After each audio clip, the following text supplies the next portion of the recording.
I didn't know. I think they had to fake the moon just to convince everybody we were on a ball. That's what I think. I think they did that, and they say it's to Russia because this is what they admit. They say yes. You tied that into flat Earth real quick. Yeah, they're trying to hide that. Like, is the moon really there, or is it an alien ship? Nobody knows what the or moon is it a projection? I don't know what it is, man. I don't know what it is, but it's a light. And it's way closer than they're telling us. And the sun and the moon are the same size, and the sun's really close. It's a local sun. This is what I believe, based on everything that I've looked at. The sun is not 93 million miles away. 93 fucking million. You know how fucking far that is? I believe it's the sun and the moon are the same size, and they rotate around a plane the same way in basically the same path, but the sun is faster. It laps it.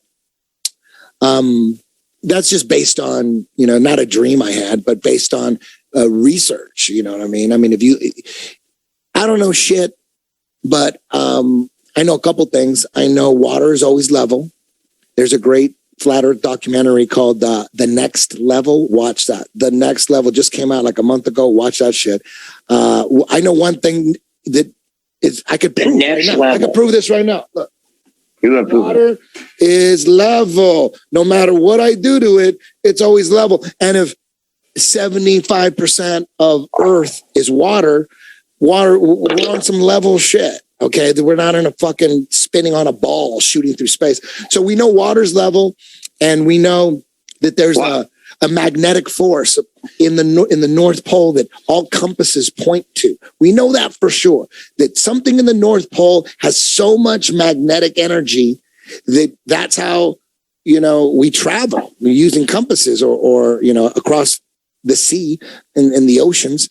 You need a compass, and it always points to the fucking North Pole. There's this magnetic fucking force over there in the North Pole. And we know that for sure. That's another thing we know for sure. And another thing we know for sure is the Polaris is directly above the North Pole, and it's the only star that doesn't rotate. It's fixed, and it's been fixed for, as long as, for thousands of years, as long as we know. It's always been there. And when you look at time-lapse photography, the stars are going around Polaris. Polaris is in the middle, and all the stars are going around that shit. And it happens to be over that magnetic force that's the compasses are pointing to. So we know that for sure. Water's level, North Pole, magnetic force, Polaris, boom. We're on some kind of plane, some kind of flat plane. We're not on a ball spinning through space.